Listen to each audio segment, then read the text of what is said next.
Muito bom dia a todos e a todos que estão presentes nesta sala e quem nos segue por via digital. Em nome da Sra. Ministra do Trabalho, Solidariedade e Segurança Social, vamos dar início a esta sessão para a apresentação do relatório da negociação coletiva de 2025. Antes de mais, gostaria de agradecer à Sra. Perita Professora Teresa Coelho Moreira, cuja dedicação a este trabalho foi inexcedível no plano técnico-jurídico, mas também no entusiasmo que pôs em todo o processo de trabalho de equipa. Quero também agradecer aos membros da Comissão Científica a leitura atenta que fizeram do relatório e o parecer elaborado pelo professor Leal Amado, que todos subscreveram. Uma palavra de grande reconhecimento aos membros do plenário que acompanharam desde a proposta de índice do relatório, em novembro do ano passado, até a validação do texto final, com grande atenção e grande entusiasmo, também relativamente às mudanças metodológicas introduzidas. Finalmente, o meu agradecimento à equipa do Centro de Relações Laborais, CRL, cujo trabalho é de enaltecer. Foram longos meses de preparação e ajuste a novos processos de produção e análise de dados, longos meses de afinação de procedimentos e também um tempo longo de análise minuciosa e escrita do relatório a cargo da Sra. Perita e da Coordenadora Executiva. O resultado que hoje se apresenta fica disponível para consulta. A todos, o meu obrigado em nome do Centro de Relações Laborais. E agora, se me permitem, vou passar a palavra à Sra. Ministra do Trabalho, Solidariedade e Segurança Social, professora doutora Maria do Rosário Palma Ramalho. Não é isso. Não faço nada, não mexo nada. Afinal, ouvem bem, muito bem. Senhor Secretário de Estado, Adjunto e do Trabalho, Senhor Presidente do CRL, Senhora Coordenadora Executiva do CRL, a quem cumprimento especialmente, porque este é o primeiro relatório da sua responsabilidade, portanto, quando abraçou esta missão não tinha a consciência completa, agora tem, certamente. Também um cumprimento à Sra. Professora Teresa Coelho Moreira, que fez teve aqui o papel de perita principal aqui neste trabalho. Cumprimento também todos os membros da Comissão Científica, do plenário do CRL, todos os dirigentes que vejo aqui, também senhores representantes dos parceiros sociais. As minhas palavras serão breves, porque infelizmente o meu horário é o que sabem, não vou conseguir ficar no resto da sessão, mas ficará o senhor Secretário de Estado, que tem uma competência especial para estas matérias. É-me sempre muito grato vir aqui nesta sessão. Como sabem, durante muitos anos eu vinha a estas sessões noutra qualidade e agora é-me grato vir aqui dizer umas palavras relativamente a um instrumento que hoje já se banalizou no sentido de ser um instrumento de recurso habitual das empresas, dos trabalhadores, das associações sindicais, dos estudiosos, da academia, naquilo que é tomar o pulso da negociação coletiva em Portugal. E só é banal neste sentido de ser de recurso regular, não é banal no seu conteúdo. Pelo contrário, ele é uma radiografia do sistema da negociação coletiva em Portugal e este modelo, que já vi que este ano teve aqui algumas alterações metodológicas, mas que se tem mantido estável do ponto de vista do conteúdo e que foi sendo aperfeiçoado ao longo dos anos. Eu sei isto bem porque fiz parte da Comissão Científica deste relatório durante muitos anos, de forma a permitir dar efetivamente o retrato daquilo que vai sendo a evolução anual deste instrumento tão importante que nós temos, que são as convenções coletivas de trabalho em Portugal. E quando este instrumento foi criado, nós, na verdade, não tínhamos bem esta panorâmica. Tínhamos a panorâmica numérica, quantos instrumentos há por ano, a tipologia de cada um, qual é a taxa de cobertura, mas não tínhamos a radiografia do conteúdo. O que é que as partes valorizam tratar? De que forma é que o fazem? Se afastam dos regimes legais ou não? Se são inovadores ou não? Quais são as matérias que vão pouco a pouco entrando no conteúdo e outras que vão saindo? Há muitas coisas que nós percebemos sobre o nosso sistema laboral quando olhamos para aqui com olhos de ver. Portanto, a minha palavra é de parabéns pelo relatório, parabéns aos seus autores e a quem já o leu. Eu confesso que ainda não o consegui ler porque esta coordenação educativa do CRL não acabava de aperfeiçoar e, portanto, a última das últimas versões só me chegou à minha secretária hoje de manhã e não foi ao princípio da manhã, embora demorasse mais do que uma manhã para ler, mas já vi as versões preparatórias, que para mim também já estavam finais, mas enfim, e portanto agora vou ler com muito gosto o que aqui está, mas já sei que o que aqui está é sempre revelador de muito trabalho, de muita dedicação, da grande equipa do CRL, que só não é grande em número de pessoas, como sabemos, e, portanto,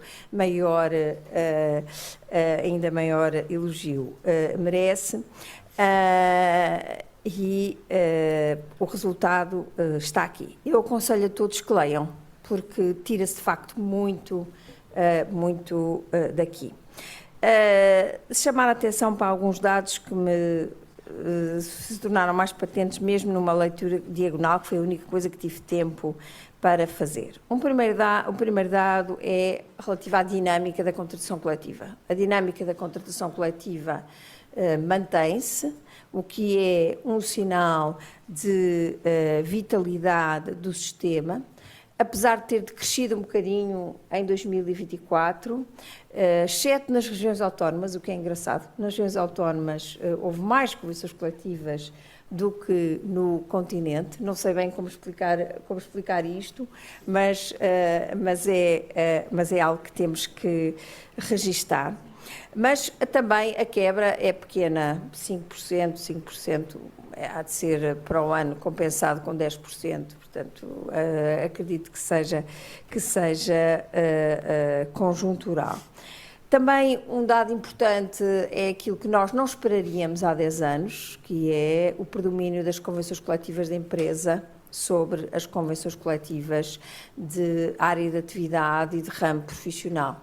Como sabem, isso é um sinal de que as empresas estão a ser capazes de organizar também no plano das relações coletivas, não dependendo, portanto, das convenções coletivas de setor, que não deixam de ser muito importantes, nomeadamente para toda a nossa franja de micro e pequenas empresas, que estas não fazem, como é óbvio, negociação coletiva autonomamente. Mas, em geral, o facto de terem aumentado os acordos de empresa demonstra maior suficiência das empresas e dos representantes sindicais, associações sindicais, para resolverem os seus assuntos. E, sobretudo, demonstra algo que é muito importante, que é maior flexibilidade nos conteúdos da negociação. Porque, como sabem, as convenções coletivas da empresa tendem a ser mais específicas e, portanto, a responder melhor aos desafios daquela entidade em concreto do que propriamente as convenções de setor, que são mais chapéu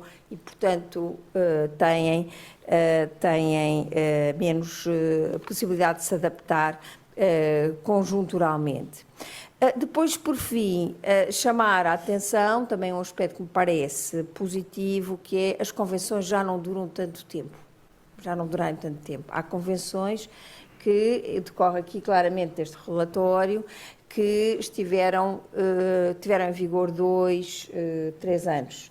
Isto também pode significar que uma das partes resolveu denunciar precocemente, portanto, é bom também não confundirmos a dinâmica da contratação coletiva com outros fenómenos que não relevam propriamente a dinâmica, mas sim um afastamento da contratação coletiva. Portanto, terei que olhar melhor para o relatório para se perceber quais são as razões que encontram para isto ou se teremos que refletir sobre elas mais tarde.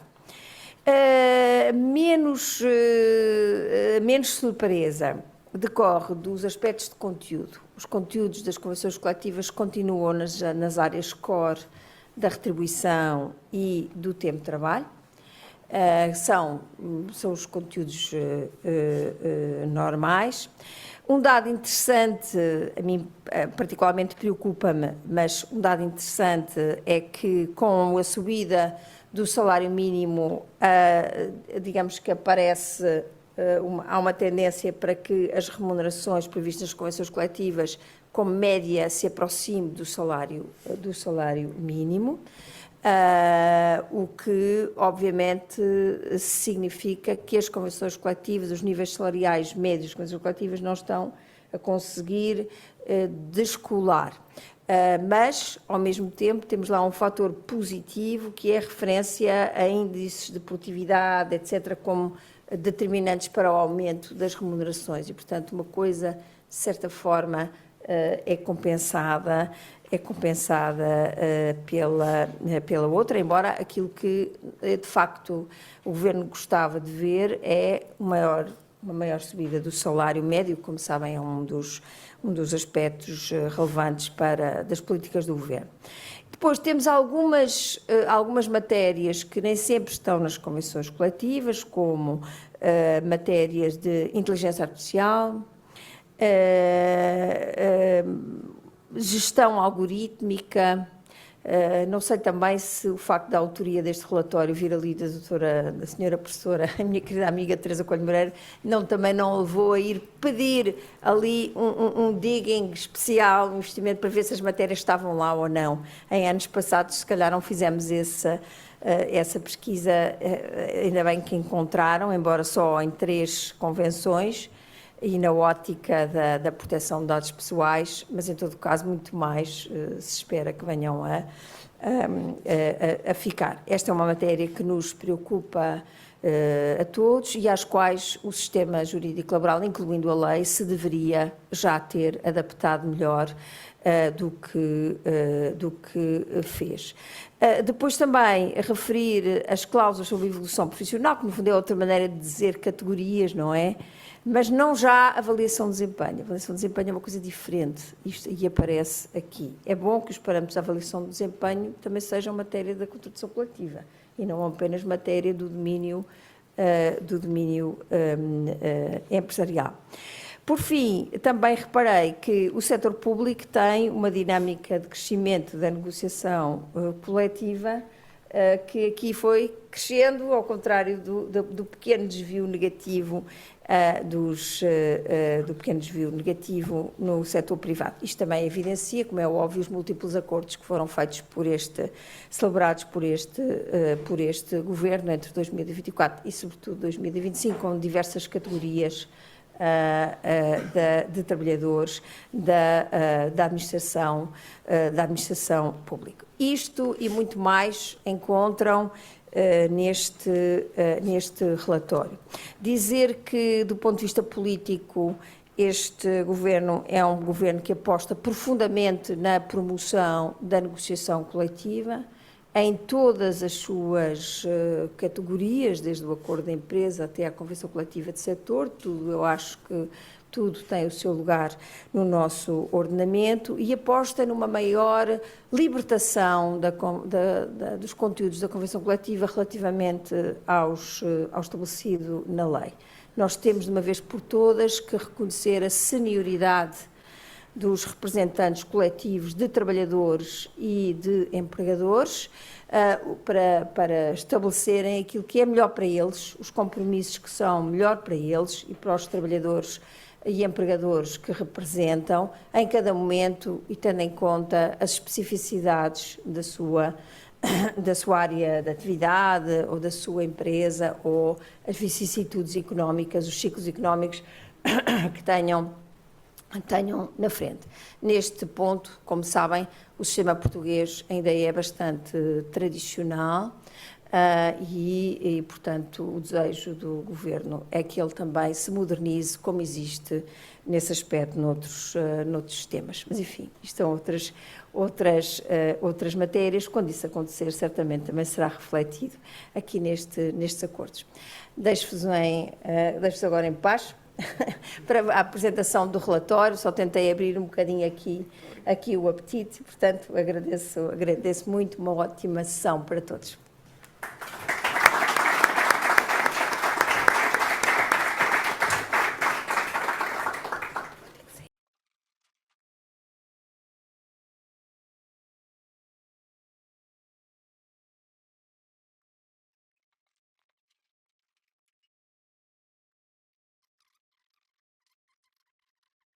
Bem, o Centro de Relações Laborais, se me permitem, o CRL foi criado por Decreto-Lei o número 189 de 2012, de 22 de agosto. É um órgão colegial de composição tripartido que entrega aos representantes do Ministério do Trabalho e dos parceiros sociais, com assento na Comissão Permanente de Concertação Social.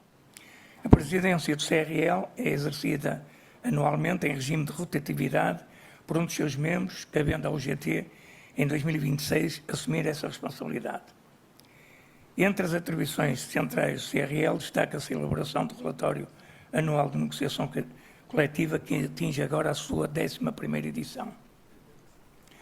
Como se explica na sua nota metodológica e que segue, mantendo-se a matriz analítica adotada nas edições anteriores, assegurando a compatibilidade dos dados e a continuidade da leitura evolutiva iniciada em 2015.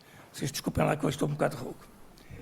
Nesta edição foram introduzidos ajustamentos no índice do relatório, procurando acompanhar a evolução dos contextos legislativos, económico e social e o respectivo reflexo nos conteúdos da negociação coletiva, sem comprometer a estabilidade metodológica que permite a leitura comparada das sucessivas edições. Assinalo com particular satisfação a exploração de novas formas de recolha, sistematização e tratamento de informação constante das convenções coletivas, nomeadamente através do recurso de software de análise qualitativa de dados assistida por computador. Trata-se de um desenvolvimento relevante, tendo em conta o volume de informação documental analisada e o potencial que estas ferramentas oferecem para aprofundar a codificação e a comparação e o cruzamento dos conteúdos convencionais. Deixo por isso o convite à leitura e à análise desta nova edição do relatório da negociação coletiva. Com a certeza que continuará a constituir um instrumento muito útil para negociadores, sindicais e empregadores responsáveis por políticas públicas na área do trabalho e do emprego, investigadores, docentes, comunidade académica, profissionais da comunicação social e, em geral, todos quanto acompanham e refletem sobre o papel central do trabalho no nosso país. Tal qual como a Sra. Ministra teve a oportunidade de dizer, um documento onde as pessoas podem ir ver e é muito importante para os parceiros sociais e também para o público em geral. Muito obrigado e agora passaria a palavra à doutora Cristina. Então, boa tarde. Nós vamos dar início à apresentação propriamente dita do relatório. Como sabem, quem conhece estes documentos ao longo dos anos, são documentos muito vastos, com muita informação e, portanto, aqui não trazemos mais do que alguns flashes ou apontamentos sobre o seu teor. E, portanto, em primeiro lugar, passo a palavra ao nosso colega Micael, que nos vai falar, portanto, sobre as questões metodológicas e quisermos dar-lhe um lugar central nesta apresentação para as enquadrar e explicitar. Micael. Boa tarde a todos e a todas. Nós não estamos a conseguir fazer a passagem para o diapositivo que vos queremos mostrar. Hoje já estamos, obrigado pela espera. Já ouviram, pelo menos em duas instâncias aqui, de que esta publicação do 11º relatório tem uma inovação metodológica. Ao ler o relatório não se nota a inovação metodológica, porque ele tem uma grande comparabilidade entre os anos anteriores e este. Isso não se vê, mas o que nós fizemos foi basicamente o seguinte: já usávamos em anos anteriores um programa chamado MaxQDA, basicamente é análise qualitativa de dados, mas de um ponto de vista mais automatizado, se quiserem mais informatizado. O que é que ficou de igual dos outros anos para este? Foi a colocação dos documentos que são as convenções coletivas dentro desse programa e também a sua análise em temas ou assuntos como, por exemplo, trabalho suplementar ou a isenção horária de trabalho. O que é que há de novo este ano? O que há de novo este ano foi dividir, a nível metodológico, em duas grandes partes aquilo que constitui qualquer convenção. Ou seja, o que é que são as suas características, como, por exemplo, tipo, subtipo e trabalhadores potencialmente atingidos, e outras, do que são as suas variáveis, ou seja, enquanto que as características caracterizam, passa a expressão, cada um dos documentos de convenção coletiva, as variáveis podem ou não estar lá presentes. Por exemplo, as convenções podem ou não ter isenção de hora de trabalho. As convenções podem ou não ter matéria de acidentes, trabalho e doenças profissionais. E, portanto, o que é que nós conseguimos aqui? Com isto conseguimos cruzar as características com as variáveis, reduzimos em muito a margem de erro que havia anteriormente e fazemos assim uma muito maior ligação entre o que é que são características que existem em todos estes documentos, o que é que não está e o que é que lá está. E, portanto, conseguimos o quê? Conseguimos basicamente ter, muito rapidamente, como é que se caracteriza, por exemplo, convenções da área da metalurgia, do tipo acordo coletivo e que segmentos de texto, que cláusulas é que estão lá de qualquer um dos temas. É muito mais fácil a pesquisa. Além disso, a solidez da metodologia que iniciámos, já ouviram que levou muito tempo a preparar, porque esta forma de trabalhar acomoda depois mais variáveis, se necessário for introduzir, porque como a negociação coletiva tem temas novos de ano para ano, não pode ter, é mais fácil acomodar assim, e além disso, acomodar mais documentos de outros tipos que seja necessário acomodar de acordo com as necessidades que temos. E basicamente é isso que vos quero mostrar. Passo a palavra à professora doutora. Muito boa tarde a todas e a todos. Ora, continuando o que o Micael acabou de dizer, e estão a ver agora o novo PowerPoint, esta é a 11ª edição do relatório anual sobre a evolução da negociação coletiva. Mantém-se, e também já foi dito aqui, quer pelo Sr. Presidente, quer pelo Sr. Ministro, quer pelo Micael, mantém-se a matriz analítica de todas as edições anteriores, garantindo por isso mesmo a continuidade da série que foi iniciada em 2015 e a comparabilidade dos principais indicadores. Mas essa manutenção não impede, obviamente, que tenhamos uma nova forma de exposição. E por isso, esta opção por uma diferente forma de exposição está relacionada com uma tentativa de uma redação mais clara, mais direta, mais, de certa forma, entre aspas, organizada, que para tentar reforçar a utilidade do relatório, tendo em atenção sempre o público-alvo e tendo sempre em atenção o leitor deste mesmo tipo de relatório. E por isso, tratando-se de um documento de natureza técnico-jurídica com informação quantitativa e qualitativa muito densa, torna-se especialmente relevante que a forma de apresentação dos conteúdos favoreça a compreensão direta e imediata do leitor, sem comprometer, isso é fundamental, o rigor da análise. E, nesse sentido, a nova redação que é utilizada no relatório deste ano privilegia, por isso, uma exposição mais funcional, utilizando-se o mesmo esquema para todos os capítulos. Inicia-se pelo enquadramento legal aplicável, segue-se a quantificação das convenções publicadas no ano por tipo e subtipo e a comparação com os 2 anos anteriores, concluindo-se com uma leitura qualitativa das soluções encontradas na contratação coletiva através da apresentação dos conteúdos das convenções e do tratamento do tema. Ou seja, há uma preocupação com a inteligibilidade do mesmo relatório, principalmente quando este apresenta dados estatísticos, quando apresenta quadros comparativos e tendências evolutivas.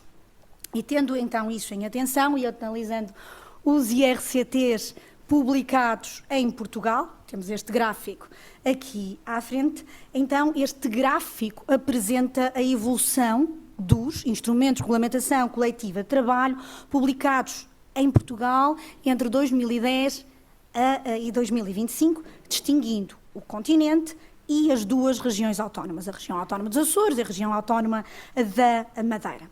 A primeira conclusão a que se chega a olhar para este gráfico é a existência de uma evolução marcada por oscilações significativas.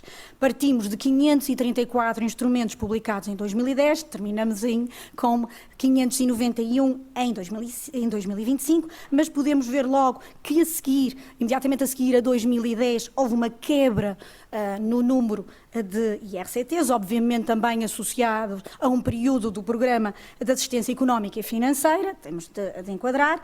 Depois, a partir de 2014, inicia-se uma recuperação progressiva, ainda com algumas oscilações, até que termina em 524 em 2019.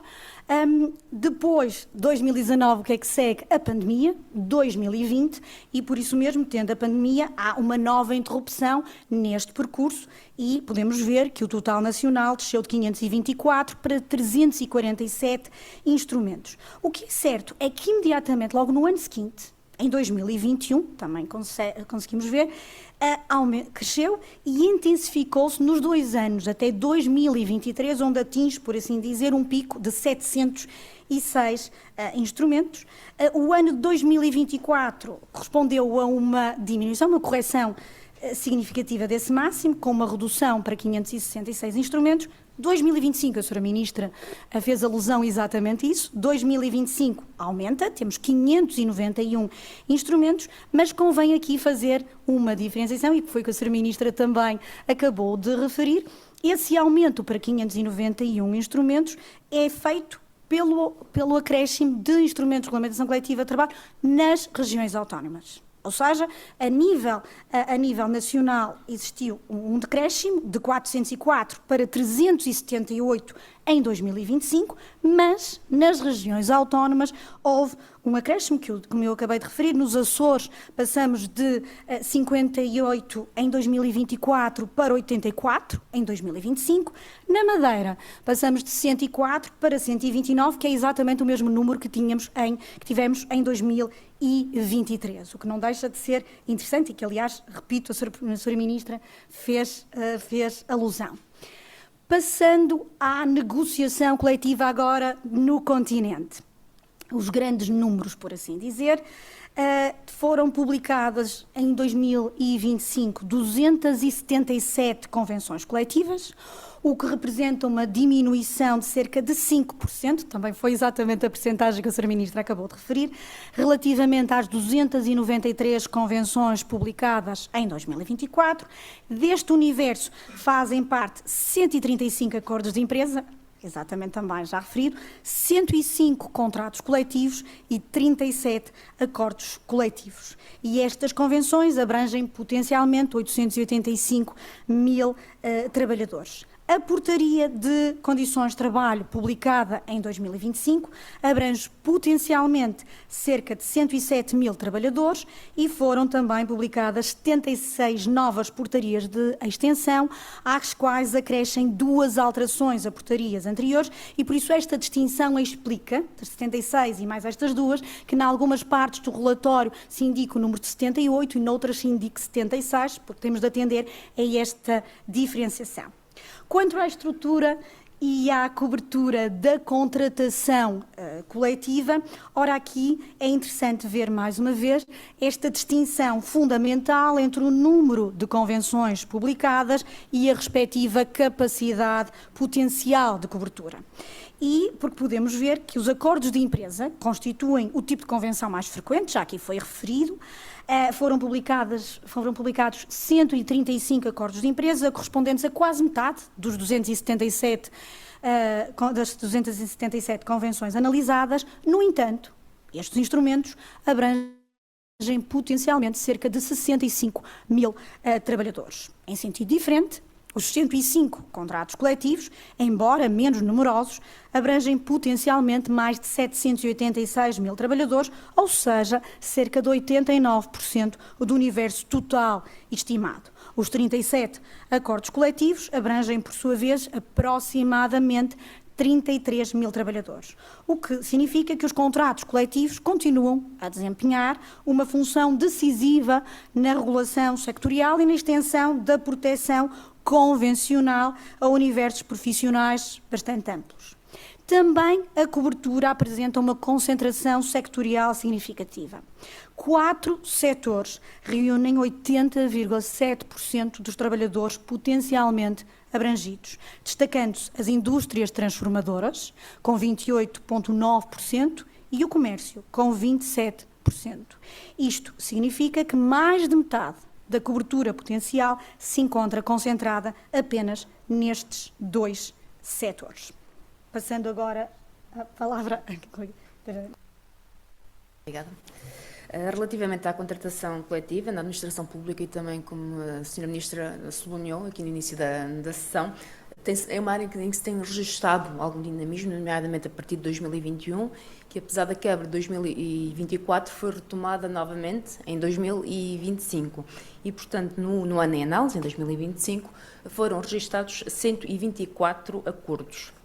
Destes, destaca-se um acordo coletivo de carreira especial na área da carreira médica, que foi um acordo celebrado entre o CIM, o Sindicato Independente dos Médicos, e 35 empresas. Este acordo envolveu cerca de 3.500 trabalhadores potencialmente abrangidos. A negociação coletiva em 2025 foi concentrada a nível local, distribuída entre freguesias, pouco mais de 50%, e ainda em municípios. Por outro lado, no setor público empresarial foram publicados 73 instrumentos que corresponderam a 103 empresas abrangidas. E apesar de nós termos notado que há uma diminuição do número de instrumentos, houve um aumento do número de empresas que foram abrangidas. Portanto, foram 86 em 2024 e 103 em 2025.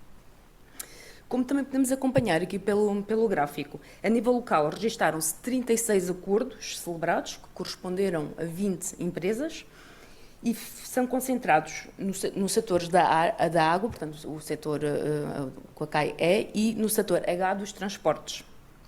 E a nível central foram identificados, então, 26 acordos, correspondendo a 80 empresas, distribuídas de uma forma mais heterogénea pelos setores de atividade. Passo a palavra.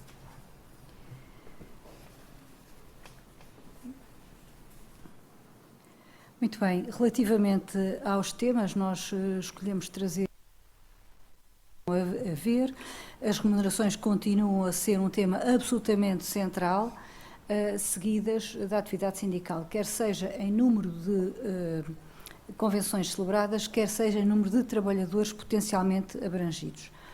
Trouxemos também o trabalho suplementar, que é, dentro da organização do tempo de trabalho, o tema mais significativo. Costumamos dizer um bocadinho a brincar que o trabalho suplementar leva a medalha de ouro destes sistemas de organização do trabalho. A atenção da negociação coletiva aos riscos psicossociais tem vindo a crescer, com incidência principalmente no assédio. A parentalidade que também trouxemos é um tema-chave, um pouco mais à frente a professora Teresa Coelho Moreira falará disso, mas aqui se concentram na parentalidade, neste tema, as faltas e licenças por razões desta natureza. Depois a professora explicará um pouco mais à frente.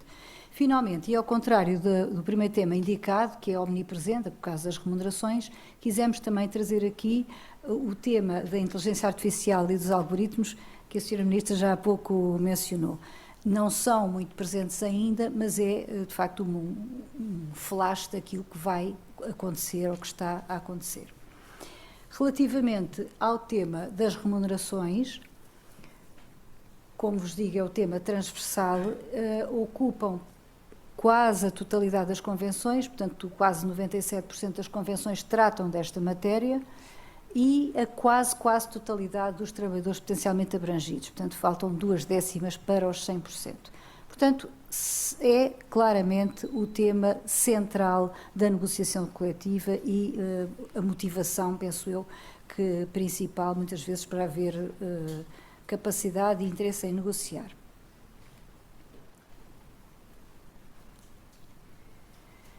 Chamamos a atenção neste slide para dois temas de que já falei. Por um lado, dentro dos tempos de trabalho e da organização do tempo de trabalho, o trabalho suplementar, que abrange 103 convenções e 171 mil trabalhadores potencialmente abrangidos. E aqui aprofundam-se dimensões como a regulação dos limites ao trabalho suplementar, os acréscimos remuneratórios e também os descansos diários e compensatórios. Já quanto à atividade sindical, que, como referi há pouco, é o segundo grande tema, com maior frequência, quer também na dimensão do número de convenções, quer no número de trabalhadores potencialmente abrangidos. E neste caso da atividade sindical, o crédito de horas é o subtema mais relevante, mas também o são a informação e a consulta, a proteção do exercício sindical e ainda a utilização dos meios digitais. E aqui temos vindo a assistir a um crescimento significativo da implementação da utilização de meios digitais para a passagem da informação de natureza sindical, designadamente através da publicação nos sites das empresas relativamente a essas matérias. Relativamente ao este tema dos riscos psicossociais e assédio, eles estão presentes em 57 convenções, correspondentes a 20,6% do total e a cerca de 114 mil trabalhadores potencialmente abrangidos. É uma presença já identificável, ainda que longe de generalizada, porque 4 em cada 5 convenções não tratam desta matéria. Além disso, há aqui uma série de tratamento de certa forma desigual, no sentido, a doutora Cristina já o disse, o assédio está presente em 54 convenções das 57, ou seja, praticamente em todas, através de proibições, deveres do empregador, códigos de boa conduta. Já uma abordagem mais ampla, preventiva dos riscos psicossociais, incluindo saúde mental, stress, bem-estar, apoio psicológico ou isolamento em teletrabalho, aparecem 10 convenções, todas acordos de empresa.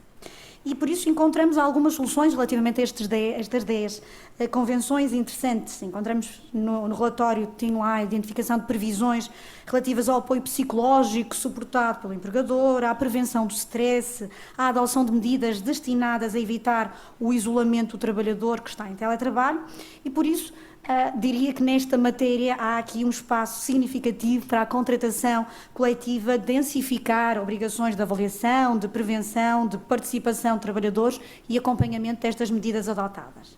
Quanto à inteligência artificial e aos algoritmos, apesar da sua presença é, sem dúvida, ainda incipiente, mas consideramos relevante. E porquê? Porque foram identificadas 3 convenções com referências expressas a esta matéria, no contexto, a Sra. Ministra também já o referiu, no contexto da proteção de dados pessoais e das decisões automatizadas. Uma das cláusulas reproduz no essencial o dever legal de informação, que já está previsto no Código de Trabalho, as outras 2 vão um pouco mais longe, reconhecendo o impacto potencial da inteligência artificial nas decisões de gestão de recursos humanos e impõem deveres de informação aos trabalhadores, chegando uma delas a estender essa informação aos sindicatos subscritores. É claro que estamos num primeiro patamar regulatório, centrado ainda na transparência, não existe uma disciplina convencional, robusta sobre a intervenção humana, da auditoria de sistemas, da explicabilidade, contestação das decisões ou prevenção da discriminação algorítmica, mas precisamente por isso, estas 3 convenções parecem-nos ser relevantes. Não constituem, conforme eu comecei por dizer, uma tendência consolidada, mas mostram que a negociação coletiva pode funcionar como mecanismo de antecipação normativa perante a transformação tecnológica. E por isso, esta referência a estes três instrumentos. Por outro lado, quanto à parentalidade e conciliação, ela está inserida no capítulo da igualdade e da não discriminação, que aliás assume uma expressão material muito relevante, 106 convenções correspondentes a 38,3% do universo analisado e a mais de 227 mil trabalhadores potencialmente abrangidos. A conciliação entre a vida profissional, pessoal e familiar surge em 104 convenções das 106 e neste quadro autonomizou-se a parentalidade. Porquê? Porque ela encontra-se presente como exatamente autónoma em 55 convenções com referência expressa, como eu disse, à parentalidade. O tema surge, isto também é interessante, surge sobretudo em revisões globais, 37 das 55 convenções, ou seja, 67,3% do respectivo universo. Foram ainda identificadas 11 revisões parciais e 7 primeiras convenções. Quanto ao tipo de instrumento, a maior incidência verifica-se nos contratos coletivos, com 26 convenções, seguindo-se os acordos de empresa, com 20, e os acordos coletivos, com 9. E a autonomização, isso a doutora Cristina também já tinha referido, a autonomização permite distinguir os direitos especificamente parentais, licenças, dispensas, assistência a filhos, proteção de trabalhadora grávida, puérpera, lactante e do trabalhador em gozo de licença parental, das medidas mais gerais da conciliação, como horários, como férias, com assistência familiar ou regimes de flexibilidade. Permite também avaliar esta autonomização, permite avaliar se as convenções apenas reproduzem a lei ou se introduzem soluções mais favoráveis, como é permitido pelo artigo 3º, número 3, do Código do Trabalho. E também aqui, a negociação coletiva pode, nesta matéria, contribuir para uma repartição mais equilibrada das responsabilidades familiares e para uma igualdade que não seja apenas declarativa, mas substancial e incorporada na organização do trabalho. Por isso.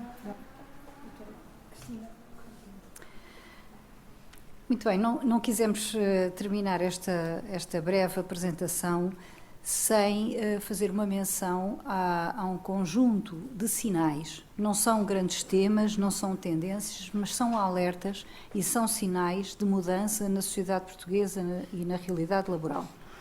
Chamaram-nos a atenção várias linhas. A primeira delas, que surge em alguns casos, é a possibilidade de o português funcionar como língua estrangeira. Portanto, como se sabe, o artigo 492 do Código do Trabalho prevê como uma das áreas de formação profissional das línguas estrangeiras e apareceu a situação de, para trabalhadores estrangeiros, o português funcionar como uma língua estrangeira, neste caso para aprenderem a língua do país onde trabalham. Achámos muito significativo daquilo que se está a passar, daquilo que é hoje a nossa força laboral. Também a acumulação de férias de 2 anos para gozo simultâneo das férias. Já existia anteriormente para os trabalhadores oriundos das regiões autónomas. Neste momento aparecem casos de trabalhadores estrangeiros que podem deixar de usar as suas férias num ano e acumular para irem às suas terras de origem. Pareceu-nos particularmente significativo estes 2 pontos. Mas surgem outros, como a previsão da isenção de horário de trabalho para atividades sazonais e campanhas agrícolas, portanto, alargando aquilo que é a situação típica da isenção de horário.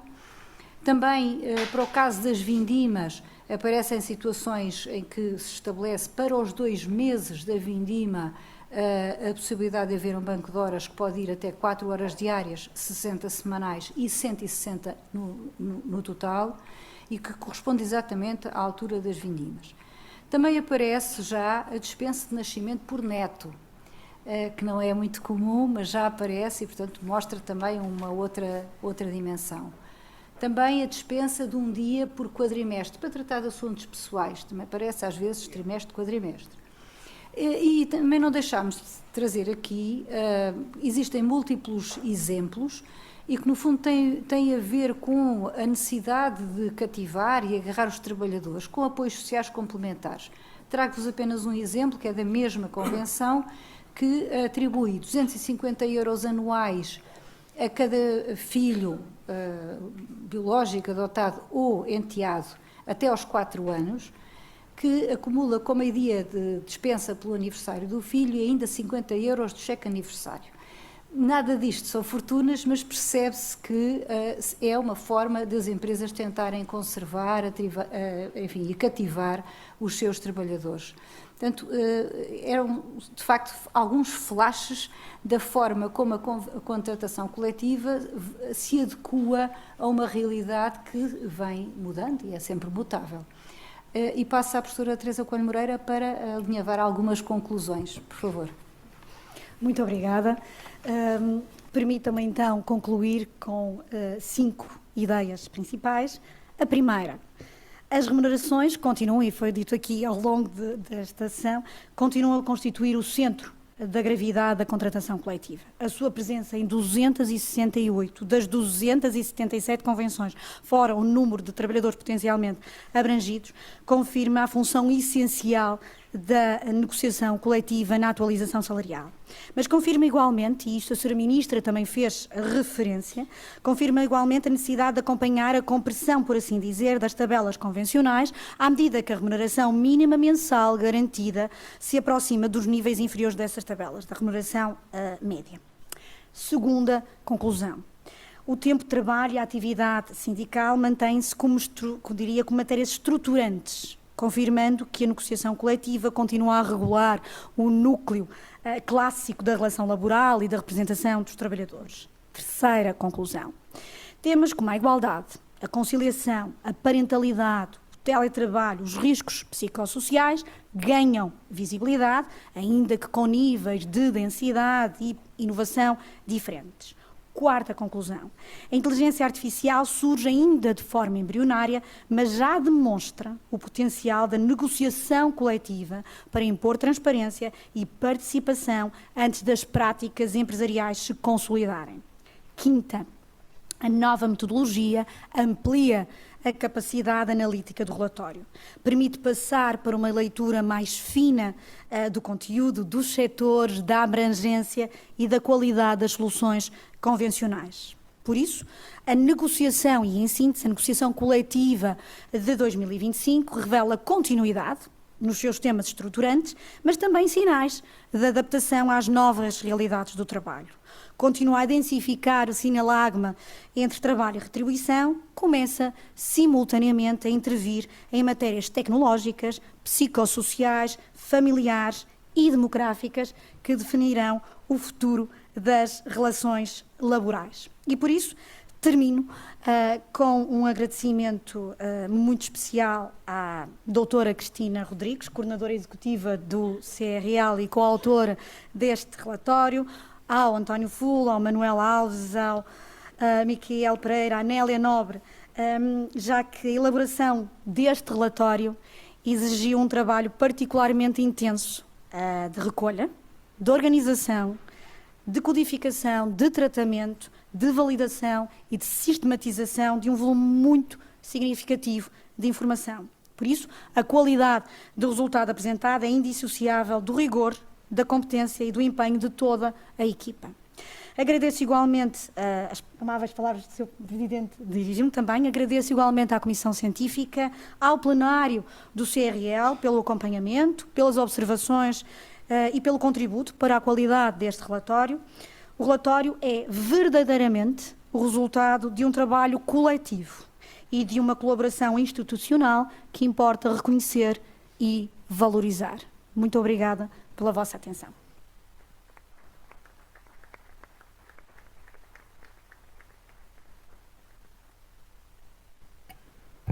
Antes de passar a palavra ao Sr. Secretário de Estado, Dr. Adriano Rafael Moreira, agradecer este excelente trabalho que foi aqui apresentado, agradecer a toda esta equipa, porque um trabalho destes são muitas horas de trabalho, nem faço ideia da forma que, em tão pouco tempo, da forma que foi trabalhado. Portanto, só nos resta agradecer todo esse trabalho que foi hoje apresentado aqui. Portanto, a todos, estão de parabéns e obrigado por tudo. E agora passaria a palavra aqui ao Sr. Secretário de Estado do Trabalho, Dr. Adriano Moreira. Muito obrigado, Sr. Presidente. Apenas umas breves notas, começando, como é óbvio, por reiterar todos os agradecimentos e as felicitações à equipe, nomeadamente à Sra. Professora, mas a todos aqueles que mostraram interesse pelo documento e, claro, de uma forma especial, à CRL e à sua coordenadora. mas também extensivo a todos. Partilhar convosco algumas notas. O documento, para mim, vai começar agora a ser estudado. Portanto, e acho que deve ser encarado como um documento de estudo. Vou-vos destacar aqui apenas 2 temas para partilhar o que me vai ocupar algum tempo e já ocupa há mais tempo. Em primeiro lugar, queria destacar a questão das remunerações. Quando as remunerações, isto na minha opinião, deixarem de ser a principal preocupação, algo vai mal. Portanto, eu considero que naturalmente a negociação laboral deve ter como foco a remuneração. E aqui queria partilhar convosco que não me preocupa absolutamente nada as ameaças do salário mínimo. Antes, pelo contrário. Isto é, aqui a amizade que fui desenvolvendo aqui com o Sr. Presidente do CRL teve o seu pico em 2000, quando aqui também teve o inverso, não é? Em termos de queda das convenções coletivas. Em 2000 nós fizemos uma convenção coletiva que colheu a assinatura de todos os sindicatos, em cerca de 20. Portanto, isto é independentes, o GT, a CGTP, e independentemente das várias cláusulas que alteramos, houve uma que para nós foi a chave e que quisemos dar a referência ao país, mas não fomos vistos nem ouvidos. Isto é, definimos o valor mínimo de entrada da empresa no ano 2000 em 1.000 euros, acrescido de subsídio de refeição. Foi um salto acima do que pediam todos os sindicatos, nomeadamente o sindicato representado pelo Sr. Presidente. Isto é, depois de 3 meses de negociação em pandemia, 2 presencial, ou ao contrário, 1 presencial e 2 online, celebramos um acordo por unanimidade. Porquê? Porque já nessa altura eu acreditava que o salário mínimo é uma alavanca para a malha salarial. Nós temos agora uma prova mais recente, que é quando demos o salto e o reforço do salário mínimo. Portugal teve dos maiores aumentos do salário médio da OCDE. Portanto, nós temos que ter mais ambição em termos, e eu espero que haja mais ambição na contratação coletiva. O ano 2025 foi um mau ano, consideremos assim, ou não foi um bom ano, não foi brilhante em dimensão, também não foi brilhante em ambição, porque, como nos diz o relatório, o mínimo aproximou-se do médio, quando a nível do país isso não aconteceu. Portanto, há aqui algo que deve ser estudado. Isto é, o médio devia ter sido catapultado e não foi. Só para também partilhar convosco algo que tenho estudado e vou continuar a estudar, aqueles 4 países que no período das dificuldades financeiras entraram em crise em simultâneo, à data de hoje a Espanha tem mais 301 euros que nós em termos de salário mínimo e a Irlanda tem mais 1.130, tudo vezes 14. A Grécia tem 920. Portanto, isto estamos exatamente igual aos gregos, que, como devem imaginar, não há de ser grande sinal neste sentido. A Irlanda estuda em termos académicos e produziu documentos este ano sobre a importância do salário mínimo para o desenvolvimento da Irlanda. Eles acordaram 25 anos depois de Portugal, isto é, só criaram o salário mínimo em 2000, só que o salário mínimo de 2000 já era maior que o nosso atual. Portanto, quando eles o criaram logo, digamos que a abrir fogo. Isto é, a provocar o mercado, a provocar a reação e conseguiram provocar o desenvolvimento, encarando o salário mínimo como uma força motriz da roda da economia. Ele desenvolve e alavanca. E, portanto, não temos que ter medo do salário mínimo, temos que ter a ambição de que ele consiga desplotar, e foi o que aconteceu quando nós celebramos uma entrada a 1.000 euros. Ninguém nos deu sossego pela tabela acima, portanto, exatamente, imediatamente os quadros superiores ficaram com o valor de entrada de 1.500. É óbvio que não conseguíamos achatar a pirâmide. E não se consegue. Portanto, daí que a OCDE ter reconhecido que Portugal disparou, tem essa consequência. Portanto, este relatório, mais uma vez, minhas felicitações por ele, dá-nos as pistas, mesmo que, no caso de 2025, no que resulta ao universo da contratação coletiva, é no sentido inverso, dá os alertas para quem quiser estudar essa matéria. Porque depois não é o que acontece como vos digo, em países como a Irlanda, mas também não é o que aconteceu em Portugal, porque Portugal, 2 anos consecutivos, foi, em termos da OCDE, dos países que mais aumentou o salário médio. Aqui, também, e no que diz respeito a Portugal, é importante não esquecer que o maior empregador português paga acima do salário mínimo que estamos aqui a discutir e paga a todos subsídio de refeição. O maior empregador português, que é o Estado. E, portanto, nós temos aqui 2 realidades que também nos têm passado ao lado na negociação coletiva, que têm de vir. Portanto, isto é que eu, em termos de responsável por esta área, espero ver mais ambição em 2026 e que da própria contratação coletiva resulte um aumento do salário médio. E neste capítulo, para terminar esta primeira só vou falar em 2 só, esta primeira, tenho também muita expectativa no estudo que está a ser desenvolvido sobre as categorias profissionais, porque também pode ser uma boa alavanca para conseguirmos indexar uma valorização salarial. E o resto depois virá por consequência.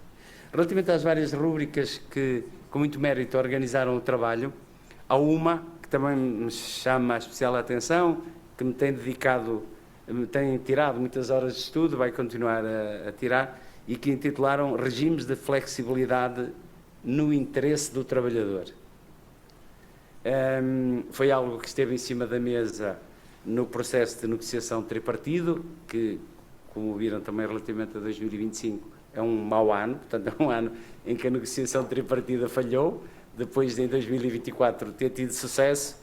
O 25 é um ano de falhanço da tripartida, o que nos leva também à necessidade de estudar o que é que aconteceu e porque é que não se conseguiu evoluir. Mas esse era um dos temas que estava em cima da mesa. Expressamente foi negociado e consta na proposta de lei, e já constava no anteprojeto, flexibilizar no interesse do trabalhador. O problema é que a palavra flexibilizar tem uma carga muito negativa no nosso vocabulário laboral. E, portanto, desde logo, o primeiro desafio é conseguirmos encontrar, talvez, a organização do trabalho ou a organização do tempo de trabalho no interesse do trabalhador. Eventualmente, assim passará melhor.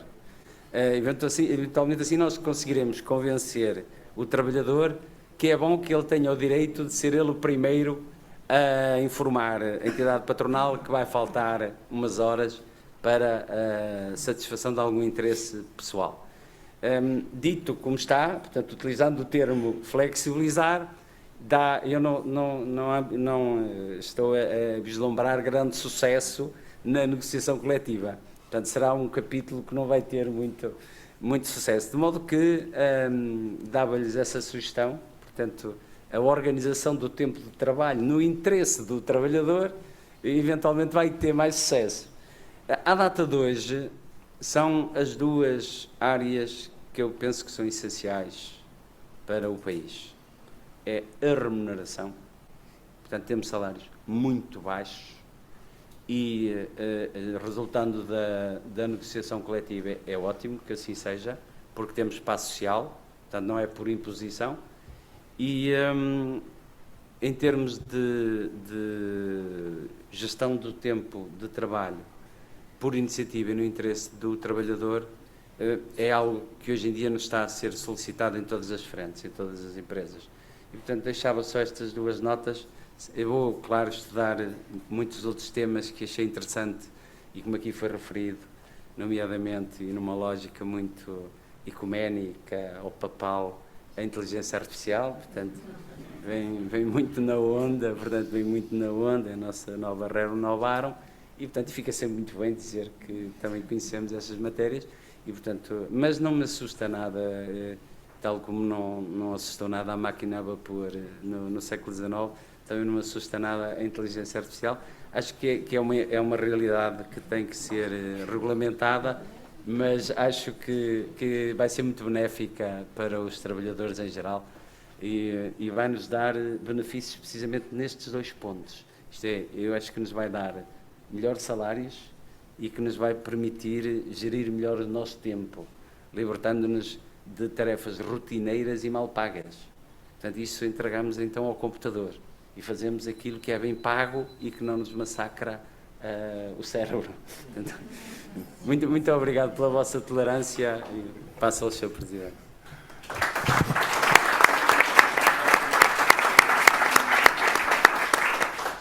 A mim só me resta, se me permitem, dizer que, pelas palavras do Sr. Secretário de Estado, vamos ter muito trabalho para frente.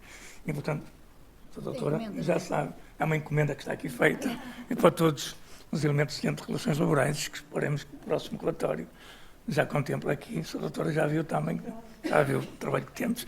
Resta-me agradecer aqui a todos a vossa presença. Damos por encerrada a sessão. Muito obrigado a todos e que este documento sirva para se poder divulgar, porque é um excelente documento para nós podermos partilhar e estudá-lo. Muito obrigado a todos. Boa tarde, bom trabalho.